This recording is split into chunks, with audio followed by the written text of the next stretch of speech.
بسم اللہ الرحمن الرحیم الحمد للہ وحدہ والصلاة والسلام علی من لا نبی بعدہ وعلی آلہ وصحبہ اجمعین اما بعد اعوذ باللہ من الشیطان الرجیم بسم اللہ الرحمن الرحیم یا ایہا الذین آمنوا کتب علیکم الصیام کما کتب علی الذین من قبلکم لعلکم تتقون۔ صدق اللہ العظیم۔ محترم سامعین و حاضرین جمعہ، اللہ تبارک و تعالیٰ کا احسان و کرم ہے کہ اللہ تبارک و تعالیٰ ہم سبوں کو ایک عظیم الشان رمضان المبارک کا مہینہ عطا فرمایا ہے۔ اس میں سے پہلا عشرہ جو رحمت والا جو عشرہ تھا وہ گزر چکا۔ ابھی جو عشرہ چل رہا ہے یہ عشرہ مغفرت کا عشرہ ہے۔ ہمیں اور آپ کو اس عشرے میں خوب اللہ تبارک و تعالیٰ سے مغفرت کی دعائیں کرنی چاہیے، اور جیسے جیسے ہم اور آپ آگے بڑھیں گے ویسے ویسے رمضان المبارک کا مہینہ ختم ہوتا چلا جائے گا۔ لہٰذا اس مہینے کی قدر کی جائے اور اس مہینے میں روزے کا اہتمام کیا جائے، اور اس مہینے کی فضیلت کو سمجھ کر اس مہینے کا پورا اعزاز اور اکرام کیا جائے۔ اس مہینے کا اعزاز یہ ہے کہ ہم اور آپ جو ہیں اس مہینے میں اپنے اعمال کو بڑھائیں۔ جس طریقے سے دوسرے ایام میں ہمارے اور آپ کے اعمال ہوا کرتے تھے اور ہوا کرتے ہیں، تو ویسے ہمارے اور آپ کے اعمال اس مہینے میں نہ ہو، بلکہ ہمارے ہر اعمال میں بڑھوتری ہو۔ ہم اور آپ جو ہیں زیادہ سے زیادہ عمل کرنے والے بنے، اور زیادہ سے زیادہ اللہ تعالیٰ کی عبادت کرنے والے بنے۔ نفلوں کی کثرت ہو، سنتوں کا اہتمام ہو۔ فرائض کی ادائیگی تو پوری زندگی میں بالغ ہونے کے بعد فرض ہے، تو اس کا اہتمام تو ہوئی ہی۔ اس کے ساتھ ساتھ تمام برائیوں سے، خرافات سے، بدعات سے، رسومات سے، برے اخلاق سے، برے کردار سے، جھوٹ سے، فریب سے، غیبت سے، دھوکہ دہی سے، ہر ایک چیز سے اپنے آپ کو بچائے۔ انسان جب اللہ تبارک و تعالیٰ کے حکم کے مطابق روزہ رکھتا ہے تو روزہ رکھنے کا مطلب یہ ہے کہ آدمی ہر ایک چیز سے اپنے آپ کو بچائے، جن جن چیزوں سے اللہ تبارک و تعالیٰ نے بچنے کا حکم دیا ہے۔ اس تعلق سے بہت ساری باتیں آ چکی ہیں۔ گزشتہ ہفتہ بہت ساری باتیں آئی تھیں، اس میں سے ایک بات آپ اور سمجھے، یہ کہ آدمی جب روزہ کی نیت کرتا ہے، روزہ رکھتا ہے تو روزے کی نیت بھی کرتا ہے، تو ہر روزے کی نیت الگ الگ کرنا ضروری ہے۔ کوئی آدمی یہ سوچے گا کہ پورے مہینے کے روزے کی نیت ایک ساتھ کر لے، تو ایسا نہیں ہوگا، وہ نہیں کر سکتا ہے، بلکہ ہر دن کے روزے کی نیت ہر دن کرنی پڑے گی۔ یہ اکٹھی جو جیسے تراویح کی نماز میں آدمی پوری 20 رکعت کی ایک ساتھ نیت کر لیتا ہے اور اس کی اجازت ہے، لیکن روزے کی نیت میں یہ مسئلہ نہیں ہے، بلکہ روزے کی نیت کے لیے ہر روزے کی نیت الگ الگ ضروری ہے۔ ایک ساتھ روزہ کی نیت اگر کی جائے گی تو یہ نیت معتبر نہیں سمجھی جائے گی۔ اسی کے ساتھ ساتھ آپ یہ سمجھیں کہ نیت کرنے کے بعد کسی چیز کا کھانا کیسا ہے۔ ہمارے اور آپ کے ذہن میں یہ بات پیدا ہوتی ہے کہ آدمی جب روزے کی نیت کر لیا تو اب جو ہے کھانا پینا جائز نہیں ہے۔ روزے کی نیت کر لیا تو پھر اس کے بعد کھانا پینا جائز نہیں ہے، ایسا نہیں ہے۔ روزے کی نیت اگر آدمی کر لے تو کھانا پینا جائز اس وقت نہیں ہے جب صبح صادق ہو جائے، لیکن اگر کوئی آدمی روزے کی نیت کیا ہے اور ابھی صبح صادق ہوا نہیں ہے، صبح صادق جو ہے ہوا نہیں ہے، تو روزے کی نیت کرنے کے بعد بھی وہ آدمی کھا سکتا ہے، اگرچہ وہ نیت کر چکا ہے، اگرچہ وہ آدمی نیت کر چکا ہے، لیکن صبح صادق ہوا نہیں ہے جس کی وجہ سے وہ کھا سکتا ہے۔ اس لیے کہ روزہ کب ہوتا ہے؟ روزہ صبح صادق کے بعد سے شروع ہوتا ہے۔ جب صبح صادق کا وقت ہوا اس وقت سے روزہ شروع ہوتا ہے غروب آفتاب تک۔ اگر کوئی آدمی صبح صادق سے پہلے روزے کی نیت کرنے کے بعد اگر کھاتا ہے تو وہ حلت والا جو اوقات ہے اس میں کھا رہا ہے، تو پھر کھانے میں کوئی قباحت نہیں ہے۔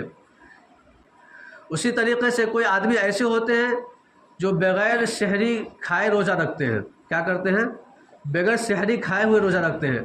اگر کوئی آدمی بغیر سحری کھائے روزہ اگر اتفاقی طور پر رکھ لیتا ہے، اگر اتفاقی طور پر رکھ لیتا ہے، مثال کے طور پر اگر کوئی آدمی رات میں سویا اور آنکھ لگ گئی، سحری میں آنکھ نہیں کھلی، سحری میں آنکھ نہیں کھلی اور آنکھ اس وقت کھلی جب کہ صبح صادق ہو چکا تھا، تو وہ سحری کھایا نہیں، تو بغیر سحری کھائے ہوئے زوال سے پہلے اگر وہ نیت کر لیتا ہے تو اس کا روزہ معتبر سمجھا جائے گا، اس کا روزہ ہو جائے گا۔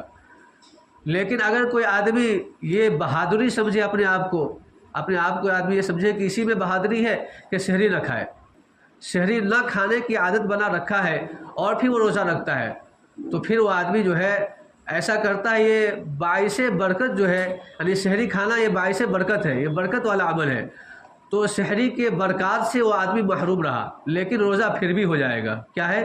اگر کوئی عادت بنا لے کہ سحری نہ کھائے اور وہ روزہ رکھتا ہے تو بغیر سحری کھائے ہوئے اس صورت میں بھی روزہ ہو جائے گا، لیکن وہ سحری کے برکات سے وہ آدمی محروم رہے گا، اس لیے کہ سحری میں اللہ تبارک و تعالی نے برکت رکھی ہے۔ اسی طریقے سے سحری کھانا مسنون ہے، سنت ہے، لہذا سحری کھانی چاہیے اور ایک عادت نہیں بنانی چاہیے کہ بغیر سحری کھائے ہوئے میں روزہ رکھ لیتا ہوں۔ ٹھیک ہے، آپ روزہ رکھ لیتے ہیں، لیکن اس سے تو آپ کا روزہ بھی ہو جائے گا، لیکن آپ سحری کے برکات سے محروم ہو جاتے ہیں، لہذا سحری کھانی چاہیے۔ اس کے بعد یہ ہے کہ آدمی روزہ رکھا، روزہ رکھنے کے بعد جو ہے آدمی کو الٹی ہو گئی، کیا ہوئی؟ آدمی کو الٹی ہو گئی، تو کیا الٹی ہونے سے روزہ ٹوٹتا ہے یا نہیں ٹوٹتا ہے؟ تو اس میں کئی باتیں ہیں۔ ایک بات یہ ہے کہ الٹی خود بخود ہوئی یا الٹی جان بوجھ کر کی گئی، الٹی جو ہے خود بخود ہوئی یا الٹی جان بوجھ کر کی گئی۔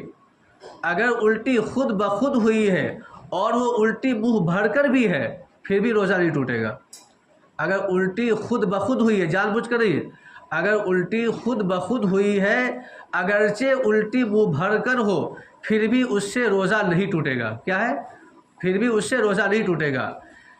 لیکن اسی کے ساتھ ساتھ الٹی خود بخود ہو، الٹی خود بخود ہو اور الٹی بالکل تھوڑی سی ہو اور اس تھوڑی سی الٹی کو وہ آدمی نگل لے، حلق میں لے جائے، خواہ وہ حلق میں چلا جائے یا قصدن لے جائے، اس صورت میں بھی روزہ نہیں ٹوٹے گا۔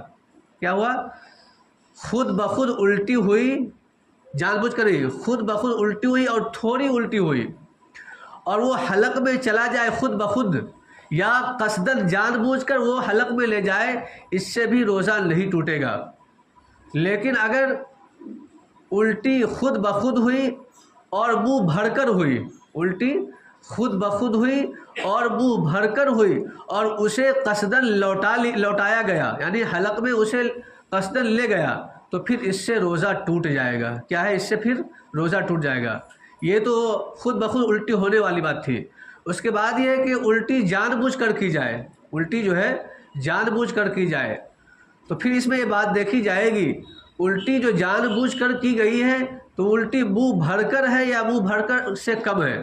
اگر جان بوجھ کر الٹی کی جائے اور الٹی منہ بھر کر ہے تو پھر جو ہے اس صورت میں بالاتفاق روزہ ٹوٹ جائے گا۔ کیا ہے؟ بالاتفاق اس سے روزہ ٹوٹ جائے گا۔ لیکن اگر کوئی آدمی جان بوجھ کر الٹی کیا اور وہ الٹی منہ بھر کر نہیں ہے بلکہ کم ہے، منہ بھر کر نہیں ہے بلکہ کم ہے، تو اس صورت میں امام محمد رحمۃ اللہ علیہ کے نزدیک روزہ ٹوٹ جائے گا۔ کیا ہے؟ امام محمد رحمۃ اللہ علیہ کے نزدیک روزہ ٹوٹ جائے گا، لیکن امام یوسف رحمۃ اللہ علیہ کے نزدیک روزہ نہیں ٹوٹے گا۔ اگر الٹی جان بوجھ کر کی گئی اور منہ بھر کر نہیں ہے تو اس صورت میں امام محمد رحمۃ اللہ علیہ کے نزدیک روزہ ٹوٹ جائے گا اور امام یوسف رحمۃ اللہ علیہ کے نزدیک روزہ نہیں ٹوٹے گا۔ اسی طریقے سے آدمی روزے کی حالت میں کان سے میل نکالا، گوج وغیرہ جو ہوتا ہے، آدمی سوچتا ہے کہ نکالنے یا نہیں نکالے، اسے روزہ ٹوٹے گا یا نہیں ٹوٹے گا۔ تو اگر کوئی آدمی روزے کی حالت میں کان سے میل نکالتا ہے تو اس سے بھی روزے پر کوئی فرق نہیں پڑے گا، اس سے روزہ نہیں ٹوٹے گا۔ اسی طریقے سے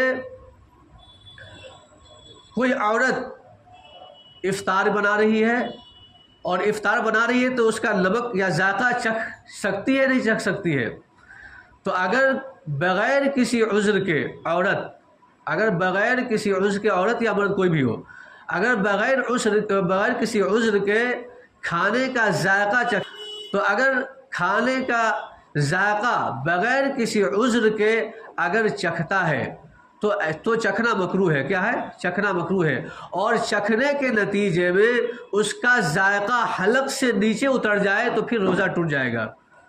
بغیر کسی عذر کے اگر کوئی کھانے کا ذائقہ چکھتا ہے تو یہ چکھنا مکروہ ہے، اور اگر چکھنے کی صورت میں اس کا ذائقہ حلق سے نیچے چلا جائے تو اس سے پھر روزہ ٹوٹ جائے گا۔ لیکن اگر کوئی عذر ہے، عذر کیا ہے؟ کوئی ظالم شوہر ہے، کیا ہے؟ کوئی ظالم شوہر ہے، بد مزاج شوہر ہے کہ کھانے میں نمک کم ہو جائے یا مرچ ہلکی تیز ہو جائے یا کھانے کا ذائقہ کچھ گڑبڑ ہو جائے تو اس کی وجہ سے عورتوں پر، بیویوں کے اوپر ڈانٹ لگاتا ہے اور بیویوں کو ڈانٹتا ہے یا بیویوں کو مار پیٹ کرتا ہے، تو یہاں پر عورتوں کے لیے عذر ہے۔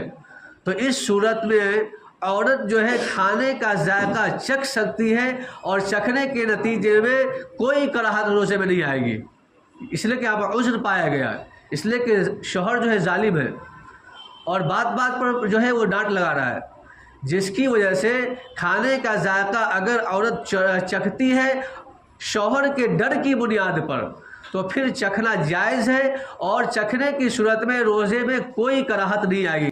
اسی طریقے سے اگر کوئی آدمی روزہ رکھا، کوئی آدمی کیا ہے؟ روزہ رکھا ہے، روزہ رکھنے کے بعد جو ہے لیا رومال کو بھگا کر، تولیہ وغیرہ کو بھگا کر سر پر ٹھنڈا حاصل کرنے کے لیے رکھا، تو اس سے بھی روزے پر کوئی فرق نہیں پڑے گا۔ کیا ہے؟ اس سے بھی روزے پر کوئی فرق نہیں پڑے گا۔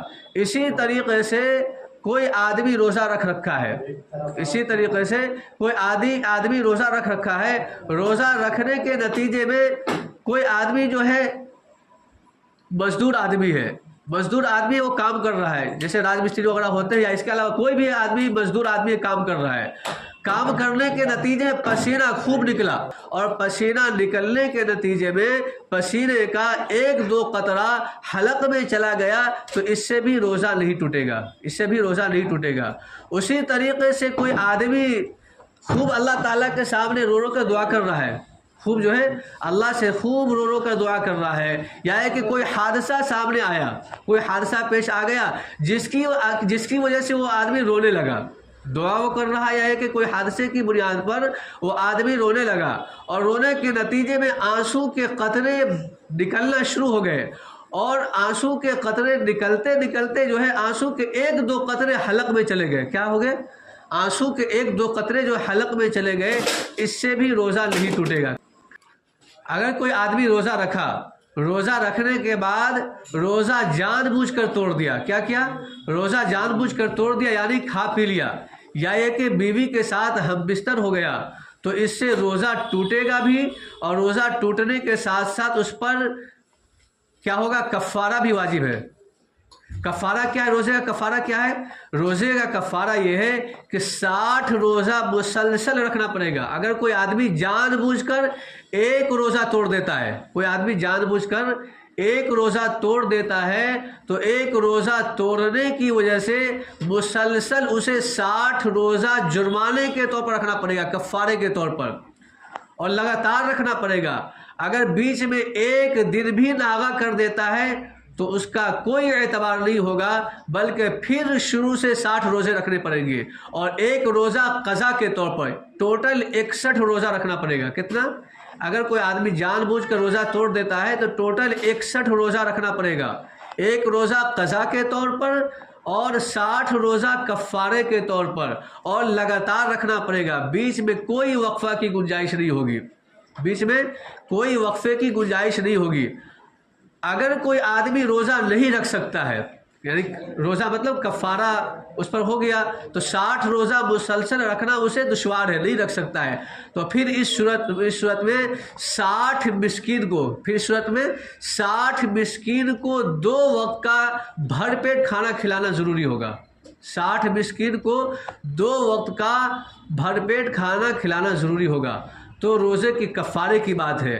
لہٰذا آدمی روزہ جان بوجھ کر نہیں توڑے، آدمی جو ہے روزہ جان بوجھ کر نہیں توڑے۔ یہ بسا اوقات یہ آدمی ایسا کرتا ہے کہ آدمی روزہ خواہ مخواہ جو ہے توڑ دیتا ہے، لیکن اس کے ساتھ ساتھ آپ یہ بھی سمجھے، ایک ہے روزہ رکھ کر توڑنا، ایک ہے روزہ نہ رکھنا۔ اگر کوئی آدمی روزہ شروع سے نہیں رکھ رہا ہے تو اس پر کفارہ نہیں ہے، بلکہ اس پر صرف قضا ہے۔ جتنے روزے توڑیں گے اتنے روزے کی وہ قضا کرے گا۔ لیکن اگر کوئی روزہ رکھ لیا، روزہ رکھنے کے بعد وہ جان بوجھ کر روزہ توڑا، تو پھر اس صورت میں کفارہ بھی ہے، قضا کے ساتھ ساتھ جو ہے کفارہ بھی ہے۔ لہٰذا روزہ نہیں توڑنی چاہیے۔ اسی طریقے سے روزہ رکھنے کے بعد آدمی کو احتلام ہو گیا، تو احتلام سے روزہ ٹوٹے گا یا نہیں ٹوٹے گا؟ نہیں ٹوٹے گا۔ آدمی سویا ہوا ہے، بدخوابی ہو گیا، احتلام ہو گیا، تو روزہ اس سے نہیں ٹوٹے گا۔ جب آنکھ کھلے تو فوراً آدمی کو چاہیے کہ غسل کر لے، نہا لے۔ اسی طریقے سے آدمی رات میں بیوی سے ہم بستر ہوا، بیوی سے جو صحبت کیا، تو بہتر طریقہ تو یہ ہے کہ آدمی اسی وقت غسل کر لے، یا یہ کہ صبح صادق سے پہلے غسل کر لے۔ بہتر تو یہ ہے کہ غسل اسی وقت کر لیا جائے، نہ تو کم از کم جو ہے صبح صادق سے پہلے غسل کر لے۔ لیکن اگر کوئی آدمی صبح صادق سے پہلے غسل نہیں کر سکا، یعنی صبح صادق ہو چکا ہے، اس کے بعد اب آدمی غسل کرے گا تو کر سکتا ہے، یعنی اس سے روزے پر کوئی فرق نہیں پڑے گا، اس سے جو ہے روزے پر کوئی فرق نہیں پڑے گا۔ لیکن اس کے ساتھ ساتھ ایک بات ذہن میں رکھیں کہ زیادہ دیر ناپاکی کے حالت میں رہنا یہ صحیح نہیں ہے، مکروہ فعل ہے۔ اگر آدمی غسل میں تاخیر کرتا رہا اور تاخیر بہت زیادہ کر تو اس طریقے سے روزے کی حالت میں، ناپاکی کی حالت میں روزہ دار کو تاخیر کرنا، ایسا یہ فعل جو ہے مکروہ فعل ہے، لہٰذا ایسا نہیں کرنی چاہیے۔ لیکن اگر کسی وجہ سے اگر وہ غسل نہیں کر سکا تو صبح صادق کے بعد وہ غسل کرے، غسل کرنے کے بعد فجر کی نماز بھی پڑھے، لیکن اس سے روزے پر کوئی فرق نہیں پڑے گا۔ اللہ تعالیٰ عمل کی توفیق عطا فرمائے۔ سنت پڑھ لیں۔